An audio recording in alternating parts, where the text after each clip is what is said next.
So we just finished Smackdown here, and I will say one thing about Smackdown. It's 3 hours, and obviously watching these 3 hours at times literally feels like 5 hours because this SmackDown had its moments, but for the most part, it was kind of just for the most part filler stuff that you could just see the highlights for after the show. Not much really was made here. Not even what Randy Orton, who he's gonna wrestle at WrestleMania. Some matches were announced, some matches were created, but just filler stuff when you really think about it. So we started off with Nick Aldis. He was in the ring. He wanted to address Randy Orton's actions from last week. Randy Orton obviously came out. He came out here and he essentially told Nick Aldis, like, hey, listen, last week, I was super emotional because this is my 20th WrestleMania and I have to compete at this WrestleMania and I need to find an opponent. And since Kevin isn't going to be around, that's why I took out all my aggression on you and gave you the RKO. They made a callback to the check that Randy Orton gave Aldis back in 2023 when he initially RKO'd him then. Nick Aldis said, this isn't about money, this is about respect. I need you to respect me. When Randy says, of course I respect you, you've earned my respect a long time ago, he said, but I need to find an opponent for WrestleMania. You need to find me an opponent for WrestleMania, he said. And if you don't, then Mickie James isn't gonna like what I have to do to her husband, or something along those lines is what he mentioned. And it looks like, these two guys are going to have a match. That's what this initial segment would have had you believe, because when you see Nick Aldis's eyes, he was staring a hole through Randy Orton, right? And they made a mention of it, how he was super focused on Randy from last week. But Solo Sikoa came out here and interrupted Randy Orton, and I shit you not, I forgot Solo Sikoa was even on SmackDown. I forgot all about him because the whole shine really is now on Jacob Fatu as far as the bloodline, I guess, right? As far as the Samoan family, right? It's now on Jacob Fatu. So Solo Sikoa, I legitimately forgot he was even on this show until he came out here and started to talk down to Randy Orton. And of course, they go in to attack him. LA Knight comes out for the save. We get a tag team match later on tonight. And that was the main event. It started at like 10 minutes before the show even ended. So I was like, how are they going to cram in 10 minutes of wrestling into the main event? And whatever, it was just standard television match, nothing special. Randy and Solo go off and they fight in the crowd. LA Knight gets the win, but Jacob Fatu attacks him at the end and raises up the championship. And that's how we close SmackDown. So kind of, just run-of-the-mill stuff. What I am wondering is Solo Sikoa going to be Randy Orton's opponent at WrestleMania? Because I can already see a lot of people rolling their eyes.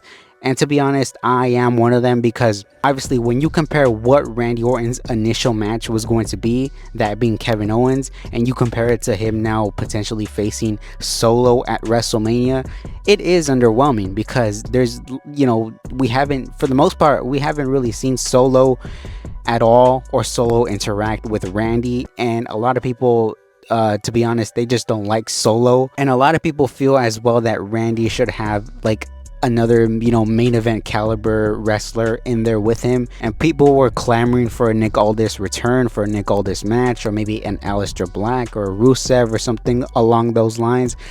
But you really kind of have to understand, I think, where they're coming from, because the pay-per-view after WrestleMania is Backlash, and Backlash is coming from Randy's hometown, St. Louis, Missouri.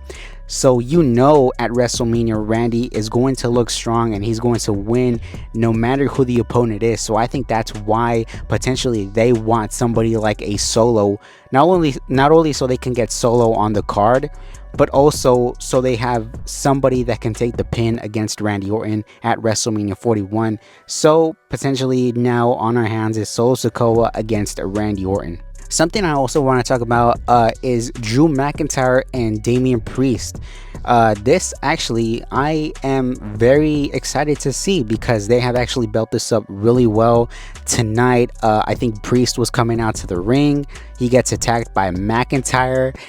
He gets laid out by the steel steps, and then McIntyre, I think, during the segment, McIntyre cut a promo on Priest saying that, he's 100% cleared, and that means that Priest is 100% screwed, and he takes off his eye patch, and everything about McIntyre just seems to work. At least I feel, right? McIntyre is such a charismatic dude that even this like thing that you would have felt wasn't going to work between him and Priest, I feel like it's actually one of the standout matches that you might see at WrestleMania 41. And also he announced that this is going to be a Sin City street fight, so essentially it's going to be no disqualification, anything goes, which is sorely needed to this, because obviously if you just have a singles straightforward one-on-one, that's going to be a little bit boring. It might be a little bit restrictive, and now they can actually get away with using a table, using a chair, using thumbtacks, whatever it may be. So I think that's going to be an actual sleeper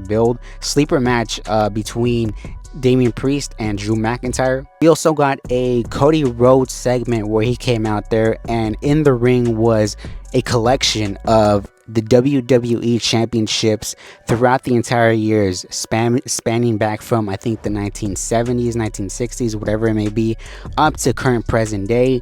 He went by and kind of spoke about them individually. He went by the Ruthless Aggression Championship and mentioned Eddie Guerrero. He then went by the Spinner Championship and mentioned John Cena. John Cena looks at this championship and doesn't like it. He sees failure and mediocrity here.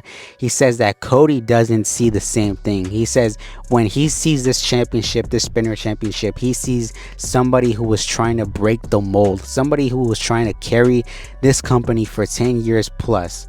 And essentially, if I break this promo down to you, this promo was literally just Cody Rhodes telling John Cena that this championship, the WWE championship, is going to stay with us. So my initial thoughts coming out of this promo was, obviously, whatever Cody does, his promos are always going to be great.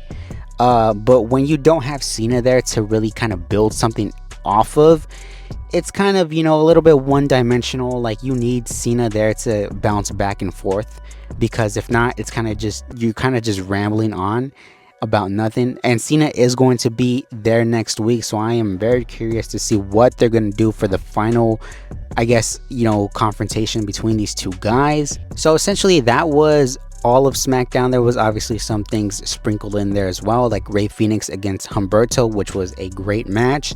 We had also the women's gauntlet match, which was won by Bayley and Lyra Valkyria. And we also had the continuation somewhat of Charlotte and Tiffany.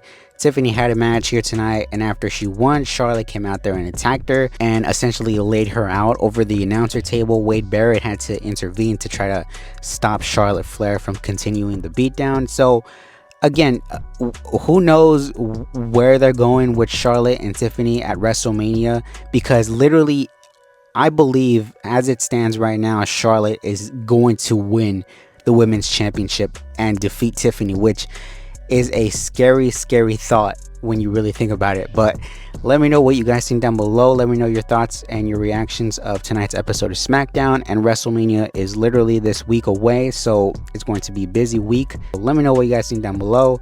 Till next time, take care. I will see y'all later.